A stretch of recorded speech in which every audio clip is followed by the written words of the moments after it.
So, hi guys. So, short vlog lang tayo mga need ipasa sa BIR ngayong January. So, January na naman. Kailangan natin magpasa. So, ano bang mga kailangan?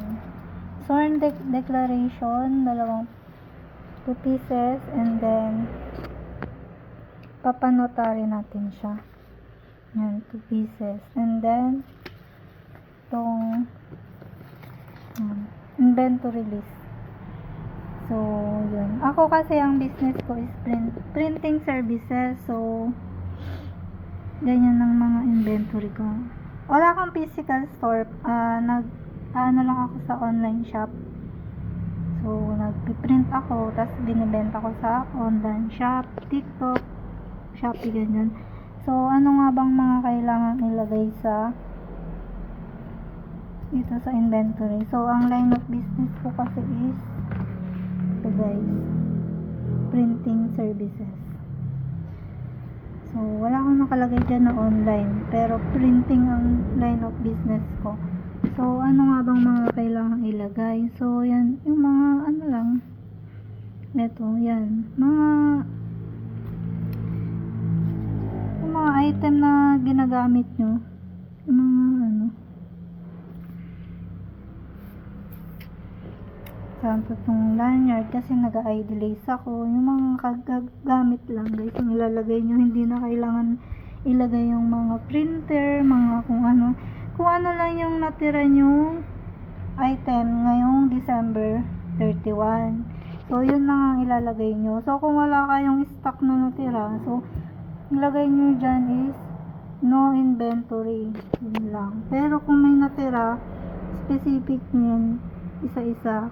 Tulad nito, lanyard, ng sublimation paper, ganyan. Tapos, yung address nyo, ilagay nyo. Then, yung code. Yan, remarks. First in, first out. Ganyan. Tapos, unit price. Sample, ito per roll kasi ang lanyard. So, 10 rolls ang natira sa akin. Ay, 10 ang natira ko is 10 stock and then roll. Tapos, bali 15 rolls yung natira. And then yung cost niya, so 115 ang per roll, to times nyo lang. And then kung pack ang ilagay nyo, kung naka per piece shop, piece ang ilagay nyo, kung naka box ilagay nyo, ganun lang guys. Tapos kung yung cost nya, i-total nyo lang. And then yan, yung name nyo, tin number, and then signature. So, nagkamali ako, pinanotary ko, hindi na pala kailangan ipinotary to.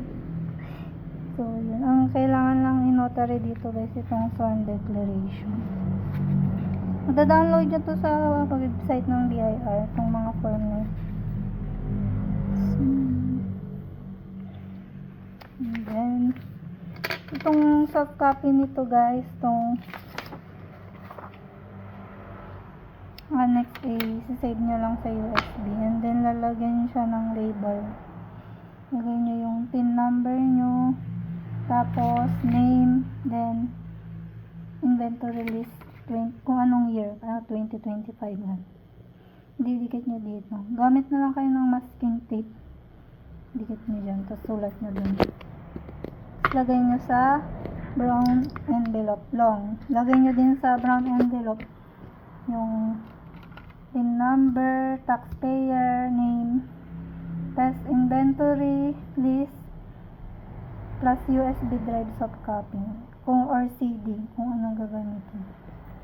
Yun lang guys, magpapasa na ako. Bye!